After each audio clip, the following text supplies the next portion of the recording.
국방비에만 어마어마한 돈을 쓰는 미국이 최근 뜻밖의 고민에 빠졌다는 사실 알고 계셨나요? 엄청난 예산을 쏟아붓고도 배 하나를 만드는데 약속한 날짜보다 최소 6개월씩 늦어지고 돈은 처음 계획보다 150%나 더 들고 있거든요. 그런데 이 골치 아픈 문제를 해결하기 위해 열린 미국 하원 청문회에서 뜻밖에도 대한민국이 위기를 벗어날 핵심 열쇠로 등장했습니다. 미국 정치인들이 한국의 조선소를 직접 둘러보고 나서 대체 무엇을 보고 느꼈길래 이런 말을 꺼낸 걸까요? 어쩌면 텅 비어버린 미국의 바다 안보를 채워줄 진짜 해답이 우리 한국의 조선업에 있는 것은 아닐까요? 먼저 청문회장을 술렁이게 만든 한 의원의 이야기부터 들어보시죠. But when I turn to the secretary, who I consider a friend and I've spent time with, and I say, how do we reconcile those numbers when our best ship contract is 6 months behind and and about 150% over budget, and we do have shipping problems here in America. And I get the challenge. Where we've fallen behind. I went to Japan and Korea recently and looked at their shipbuilding. What are they doing differently? How they modernize, how they've gotten better at us than us. I mean, they deliver almost every ship under budget and on time. We never do that. And our shipping industry has basically clapped on itself. No offense to the guys who do it, but we're obviously not doing something right. And so I applaud you for thinking outside the box. Whatever the answer is, bringing in their abilities, bringing in their technologies, bringing in their management skills, whatever it is, we need to change business, obviously. I'm trying to ask the Secretary, how do we reconcile the difference between 40 and 35 ships, and how do we get back on time? It's not just the way we contract, it's the way we build. How do we reconcile that? You're absolutely right, Congressman. Again, we put out a 30-year shipbuilding plan, but we have to really be honest and say we need to concentrate in 5, 10, and then change for 15. This is a living document that we need to continually evolve and change to based on what the industry can produce. And this is why we need to look at every single lever, every single opportunity to make things better, faster, through AI, through added manufacturing. Things will change a great deal, sir. In 5, 10 years, we're going to get the industry going, and we will crank out these ships, including amphibious ships and destroyers as we need them, sir. I like the positive thought, but I was just looking at the recent fiscal year 27 budget. I noticed the LHA 8 and 9 are both a year behind now. And we obviously, that's exactly what we're talking about right now, is an amphibious fleet. And I know the positivity's there, but I'm looking for, I don't care if we have to build ships overseas or whatever, but I want to bring that technology back. I want to bring that know-how back. I want to bring work ethic back. I want to bring all the things back to America that made us the leaders in the world originally. What is the specific plan to get American production back on track? Love our ship workers, but something's broke for sure.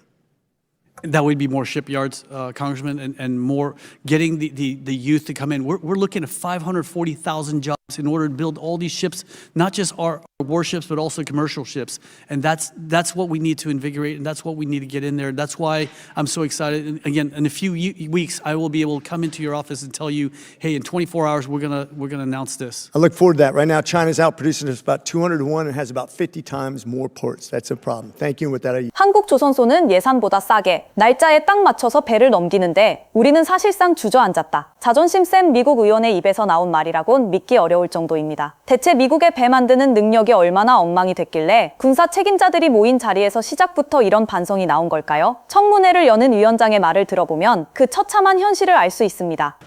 Hi.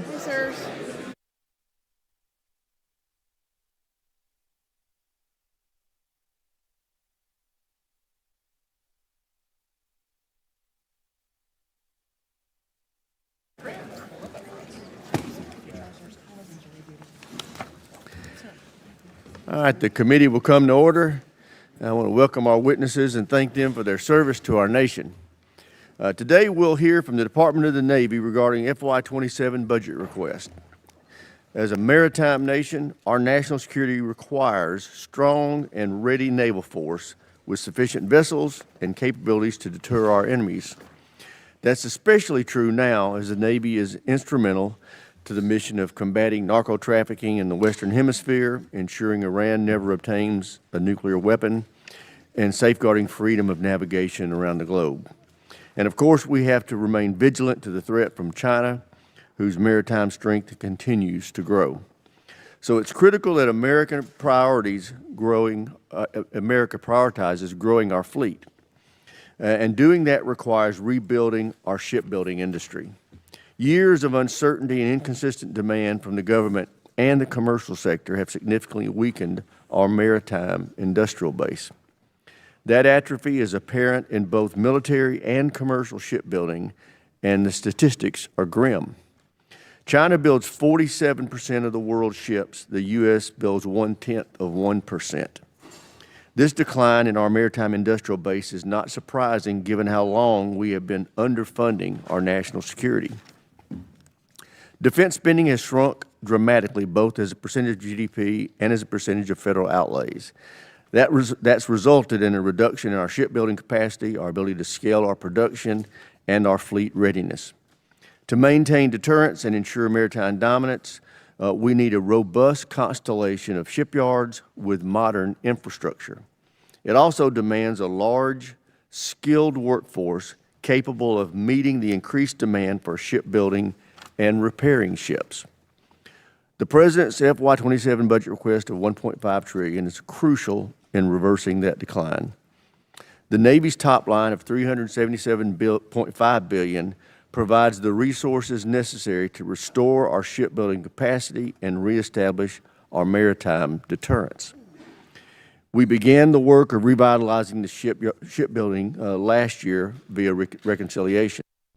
That legislation invested $34 billion in shipbuilding and maritime industrial base to expand the size and enhance the capability of our naval fleet. 현재 전 세계 배의 절반 가까이를 중국이 공장처럼 찍어내고 있는데 미국은 겨우 0.1%를 만드는데 그치고 있습니다. 배를 만드는 능력이 이렇게 떨어지다 보니 바다를 지켜야 하는 미국의 안보에도 빨간불이 켜진 셈이죠. 상황이 이렇다 보니 미 해군의 최고 책임자들조차 지금 미국이 제조업에서 크게 뒤처져 있다는 사실을 인정할 수밖에 없었던 것은 아닐까요? I think the chairman did a very good job of laying out the challenges that we face. Those challenges are not just with the Navy and the Marine Corps and meeting our shipbuilding, but that is a pretty good example of the size and scope of the challenges we face in meeting our national security needs and dealing with the economic challenges that we face as a country. Certainly, the shipbuilding story that the chairman laid out is absolutely true. We have fallen way behind the rest of the world and really struggled to figure out how to build the ships we need to build for our defense. 더 답답한 건 이게 그저 돈이 부족해서 생긴 일이 아니라는 점입니다. 미국 안에서 상선을 만드는 산업 기반 자체가 완전히 무너져 버렸기 때문이죠. 돈만 쓴다고 당장 해결될 문제가 아니라면 미국은 어디서 돌파구를 찾아야 할까요? 여기서 바로 똑똑하고 효율적인 기술을 가진 한국 같은 동맹국들의 존재감이 빛나기 시작합니다. Point. Yes, we are way behind on shipbuilding, but it's not because we haven't spent enough money on defense. Where we are behind is on commercial shipbuilding, because we're behind on both, to be honest, but commercial shipbuilding is the main area because we were no longer competitive in that space. The economy changed. We cannot spend our way out of this problem. And that is my single biggest concern about the way we approach this. We are still trying to imagine that we can do everything if we just spend enough money. That, I think, is a very unwise strategy. We have a debt pushing up close to $40 trillion.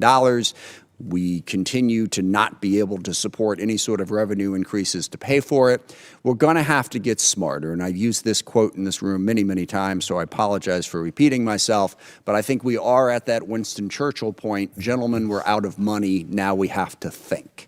The good news is we have really good options. We have very, very smart people. We have modern technology that can show us how to build the systems we need in a cheaper, more affordable way and put out a platform that enables us to achieve our objectives by taking advantage of having asymmetric advantages and figuring out what weapon systems we can have that can meet our needs. That's the way we need to be thinking. And we've discussed this, but all of what I've just said, the personification of the problem is the decision to go out and try to build a $22 billion battleship. I doubt seriously whether or not we can build that. I doubt even more seriously whether or not it is what we need at this point, when we need to be focusing on autonomous systems, on how we can do affordable solutions to what we face. If we continue to spend ourselves into oblivion, we will not accomplish the national security objectives that we desperately need. We also have partners and allies that we can use. And here I know all of you have discussed, you agree with that. But let's look at that as a way to grow our ability. South Korea, Japan, Norway, they are capable shipbuilders who, at least this morning, were still our allies. So we need to build on that, build the partners and allies that we can have to meet our 한국을 비롯한 동맹국의 도움이 절실해진 가운데 중국의 물량 공세가 이어집니다. 중국이 1만 1천 척이 넘는 상선을 찍어내듯 만들고 있을 때 미국 상선은 겨우 188척이라는 초라한 성적표를 들고 있습니다. 그저 덩치 싸움에서 밀렸다는 걸 넘어 텅 빈 미국의 조선업을 어떻게 살려낼지가 해군의 가장 큰 숙제가 된 겁니다. I'll recognize myself for questions first. We all know that a continuous strong demand signal is critical to getting our shipbuilding industrial base back on a healthy footing. Ms. Secretary, can you tell us how you're ensuring that fleet requirements and fleet and the acceleration of production rates is happening in the shipbuilding industry? Mr. Chairman, we have many levers we're pulling. Obviously, the SIOP program allows us to invest into our industrial base. We have, for example, for submarine building, a very talented officer, Vice Admiral Rob Goucher, who I've known for 36 years, who is leading and basically moving the submarine construction to the left. But again, we need to explore every single avenue of ship construction in this country. It's not just about warships. Right now, there's only 188 flagged U.S. merchant ships and 105 military sea lift commands ships, whereas the Chinese have 11,000 ships. We are a maritime nation bordering both the Pacific and the Atlantic, and we depend on that maritime dominance for our trade and for the good of our nation as well. And so if we pull all the levers, we're looking at 540,000 jobs in the United States for shipbuilding alone, and that's for every single one of your districts. And this is why we need to fund this bill, sir, so we can get shipbuilding going and get this nation going. 숫자의 불리함을 이겨내기 위해 미국은 무작정 배를 많이 짓는 것을 넘어 완전히 새로운 방식으로 배를 만들어야 하는 상황에 몰렸습니다. 예전에 비싼 무기 대신 가성비 좋은 무기를 재빨리 찾아냈던 것처럼 군함을 만들 때도 더 빠르고 더 저렴한 혁신의 실마리를 찾으려 애쓰고 있죠. The question on that, there are a lot of different companies now making autonomous ships. They're really, and yes, the autonomous aspect is important, but they're also looking at new ways to do shipbuilding in general. How can we do it more rapidly, more cost effectively? They seem to have made a lot of progress. What are the principal lessons that have been learned from that regardless of what we're building, whether it's a battleship, an aircraft carrier, or something smaller, that we could do it more quickly and more cost effectively?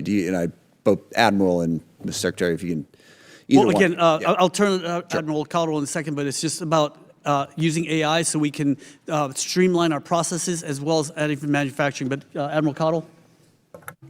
You know, sir, I would say when we were upside down, as the Secretary is talking about on kills, cost per kill with SM2, SM6, we fielded and rallied very quickly during Red Sea Operations Rough Rider to actually get on board our strike groups, Roadrunner, Coyote, and Hellfire, instantiations of that, to really turn that very quickly. That took collaboration from our Surface Warfare and Mine Development Center, from Surflant, from Dahlgren, and of course NAVWAR to get those TTPs, bake that in, get it certified, and every strike group has deployed with that. It's much more effective. 하지만 급한 마음에 밖에서 정답을 찾으려는 미 해군의 계획은 곧바로 의회의 강한 반대에 부딪힙니다. 왜 우리 미국 안에서 일자리를 살리지 않고 굳이 해외에 기대려 하느냐는 반대 목소리 쏟아진 거죠. 미국산 부품을 쓰라고 법까지 깐깐하게 만들어놨는데 해외 투자를 하겠다는 해군의 말에 의원들이 발끈한 겁니다. Thank you, Chairman. I'd like to thank the witnesses for being here today. We're focusing on our shipbuilding capacity for good reason. It's not working. It's getting better. Back when Pearl Harbor happened in 1941, our shipbuilding capacity was in shambles. Within 2 years, President Roosevelt brought those leaders of the great industrial companies in this America, and within 2 years, we're pumping out 1 ship a week plus. We got behind it. We know we got into this problem by disinvesting in our own industrial base. That's why back in 21, we put a Buy American Act to step up the percentage of American-made products in our shipbuilding. Back in 24, the Mines Act expanded on that to say you're going from 65 to 75 and eventually 85%. Well, we put that in, it's law. We have not received one report from the repository we created to say how much of our industrial base starts and is made here in the United States. We're repeating the problems that got us into it. Yet, This year's shipbuilding plan states that strategy for growing the industrial base, the expansion of the industrial base through direct foreign investment, that the plan's contents, the table of contents, an entire section dedicated to foreign investment and support. This is contrary to those last two pieces we put in the NDA.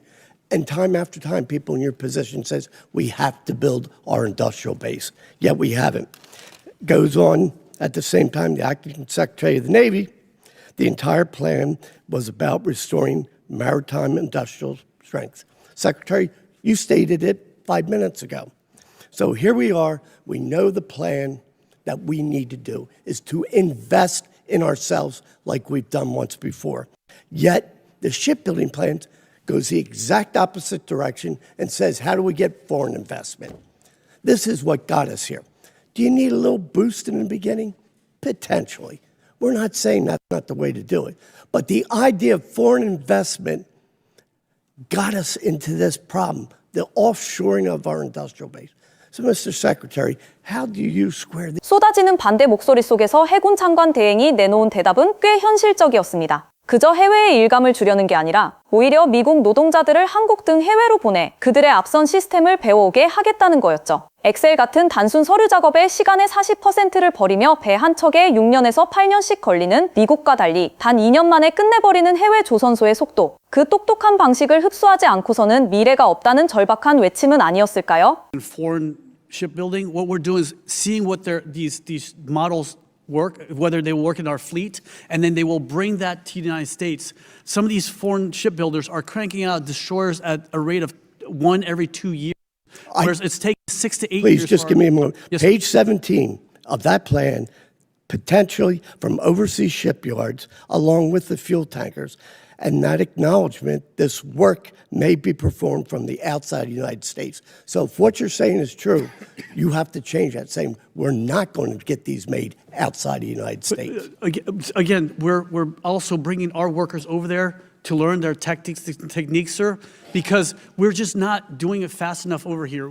It's one of those things where, you know, they use a lot of AI to map out their workload every day so that we're not wasting time on just paperwork. 40% of our time at our shipyards are spent doing just paperwork on literally a clipboard and next. 미국 내 큰 회사들이 낡은 방식에 갇혀 헤매는 사이 한국은 가만히 기다리지 않았습니다. 주미 한국 대사가 직접 나서 한국의 뛰어난 조선 능력을 제안하며 미국의 빈틈을 채워줄 든든한 해결책을 제시한 것이죠. 미 해군 수뇌부 역시 필요한 배를 제때 받으려면 해외 조선소의 도움이 필수적이라고 인정할 수밖에 없었습니다. 한국의 뛰어난 기술력이 고집 세던 미국의 전략마저 유연하게 바꿔놓은 셈입니다. You mentioned how the department has been focusing on expanded distributed shipbuilding efforts. Can you expand what those efforts will look like in a practical sense and how foreign shipbuilding efforts will impact domestic shipyard production? And just as an aside, yesterday I met with South Korean Ambassador Kang in my office, who was offering shipbuilding capabilities in South Korea, and what other allies of ours around the world can help us fill the gap while we're trying to rebuild Americans' shipbuilding capacity. Thank you, Congressman. We're trying to, like I said, energize our industrial base here. I think some of our primes have gotten very comfortable with the way they're doing things, cranking out ships at 6 to 8 years. I mean, we're better than this. We're Americans. We can do a lot better than this. And sometimes it just takes a little competition to get us going. And this is where we're bringing in foreign shipbuilders to say, you know what, let's bring our American workers over there, see how they build things, and bring it back over and industrialize our capacity. Along with that, we are looking in a few weeks. I'm hoping we will be able to announce to you guys some of the things we're going to build in America. That's it's being worked on right now as we speak by the Deputy Secretary of War. And so I'd love to come in basically 24 hours before we announce these things to inform you how we're going to do that. But let me turn over to Admiral Cottle, and so he can talk about the SIOP program that his officers are working on. Well, I've been tackling this for the last 6 years, from Subforce Commander to the Fleet Forces Commander to CNO. And to some extent, the Secretary's got it right. It's been pushing a rope on getting the improvements we need to see. I live in a real threat-based world. And threat-based analysis means I actually have to have, no kidding, ships. And while I love everything to be built in the United States, we do have to expand the aperture. This budget, to be executed, will have to expand the industrial base and actually go in a smart way, in an optimized way, lay down that ship demand signal across the different yards that can actually go produce this in an effective way. In my worldview, that will actually require some foreign shipyards to actually help me do that, to actually deliver the actual ships I need in a time frame when that's important. And so I think it's an all hands on deck and to execute this budget at the size and scale. 한국이라는 든든한 친구를 얻었지만 미국 스스로의 잃어버린 힘을 되찾아야 한다는 조급함은 청문회 내내 맴돌았습니다. 미국의 모든 조선소와 배를 고치는 시설이 단 하루도 쉬지 않고 100% 돌아가야만 겨우 지금의 위기를 막을 수 있다는 사실. 이는 현재 미국의 바다 안보가 얼마나 텅 비어 있고 아슬아슬한 상태인지 짐작하게 해줍니다. Mississippi, General Kelly. Thank you, Mr. Chairman. I want to start by just saying that we need every shipyard in America at full capacity. We need every dry dock repairing some ship that we have somewhere. That is critical. I just visited the Philly shipyard this last weekend. They can be complementary. We need to make sure all these shipyards are at full capacity, that they have a steady demand signal, and that we continue to produce warships, but not only warships, but logistical ships that support both our time mariners and our Navy. And so whatever it does, some of those skills interlike. So I want to begin by thanking President Trump for his leadership in restoring our military, including historic investments in our shipbuilding and strengthening the defense industrial base. The budget builds on that progress and reinforces the national defense remains a top priority. Secretary Cowell, congratulations on your appointment. And thank you for releasing a 30-year shipbuilding plan. I have been on this committee for 9 years, and I have been asking for 9 years for a 30-year shipbuilding plan, and we finally have one. While I may not agree with the contents of every one of it or exactly how it goes, at least we have a basis to now determine what type of ships to build. Secretary Cowell, what can this committee be doing to help incentivize a quicker amphib production rate? Thank you, Congressman, for that, for your comments, and as well as, getting out the shipbuilding plan was hard, but the way I see it. 이런 위기감은 결국 엄청난 예산 편성으로 이어졌습니다. 배를 만드는 예산을 무려 46%나 크게 늘리고 마치 전쟁이 난 것 같은 전시태세로 바꾸겠다고 선언할 정도니까요. 그만큼 지금 미국의 상황이 그저 배에 몇 척 부족한 정도를 넘어섰다는 걸 의미합니다. Navy fiscal year 2027 budget request is a defining moment to reassert the United States as the world's greatest maritime power, to rebuild our industrial base, and deliver a larger, more capable Golden Fleet to our sailors and Marines. Under President Trump's leadership, this budget proposes a historic 46% increase in shipbuilding funding, representing the highest level of naval investment since 1962 and a clear transition to a permanent wartime footing. Simultaneously, it accelerates U.S. Marine Corps modernization by 4 years. We must deliver these generational investments, and we must do it without delay. 천문학적인 돈을 쏟아붓고 한국 같은 동맹국의 힘을 빌린다고 해도 미국 내부에는 여전히 걱정이 많습니다. 우리 노동자들이 해외에 나가 선진 기술을 배워오더라도 그 소중한 일자리와 기술이 정말 미국 안으로 무사히 돌아오겠느냐는 의심이죠. 한때 전 세계 제조업을 이끌던 미국이 이제는 뒤처진 기술을 어떻게든 되찾으려 불안해하는 씁쓸한 모습입니다. More question that I'm just going to off the cuff this because we've been talking about partnering with our allies like Finland and Korea to meet the moment that is required of all of us to get this shipbuilding kickstarted again in this country. If you were sitting on our side of the table, though, I think you heard some skepticism and some intrigue. How do we get you to tie your hands that you're actually going to bring those jobs back to the States? We're going to go overseas, get that, training, but we need to bring that capability back so we can expand our own industrial base. How would you tie your own hands? Ma'am, again, we're Americans and we need to build. 길었던 청문회는 자존심을 내려놓고 현실을 인정하는 것으로 끝이 납니다. 동맹국의 앞선 기술을 빌리고 따라해서라도 어떻게든 무너진 미국의 조선 산업을 다시 세워야 한다는 다짐이었죠. 이 순간 한국 조선업의 실력은 그들에게 쉬운 협력을 넘어 반드시 배워서 쫓아가야 할 롤모델이자 생존의 동아줄로 인정받게 되었습니다. Your forward emphasizes the need to revitalize the American industrial base.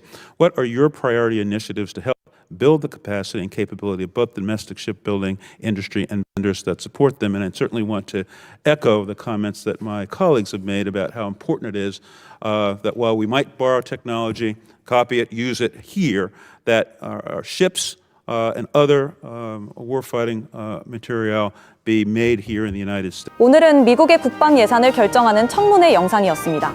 시청자 여러분들은 오늘 영상을 보며 어떤 생각이 드셨나요? 제조업이 무너져 조급해진 미국은 예산은 철저히 맞추고 약속한 날짜는 칼같이 지키는 한국의 시스템에 진심으로 감탄했습니다. 한국은 예산보다 싸게 제때 넘기는데 우리는 왜 못하느냐? 이 짧은 한마디 속에는 그저 배를 잘 만든다는 뜻을 넘어 성실함과 똑똑한 기술로 증명해 낸 우리 대한민국에 대한 깊은 부러움이 담겨 있는 것은 아닐까요? 막대한 돈을 쏟아부어도 스스로 해결하지 못한 문제를 풀기 위해 미국이 자존심을 꺾고 가장 먼저 찾아와 그 기술을 배우게 해달라고 매달리는 상황. 어쩌면 지금 전 세계가 겪고 있는 위기 극복의 열쇠를 이미 우리 대한민국이 쥐고 있었던 건지도 모르겠습니다. 오늘 영상은 여기까지입니다. 시청해주셔서 감사합니다.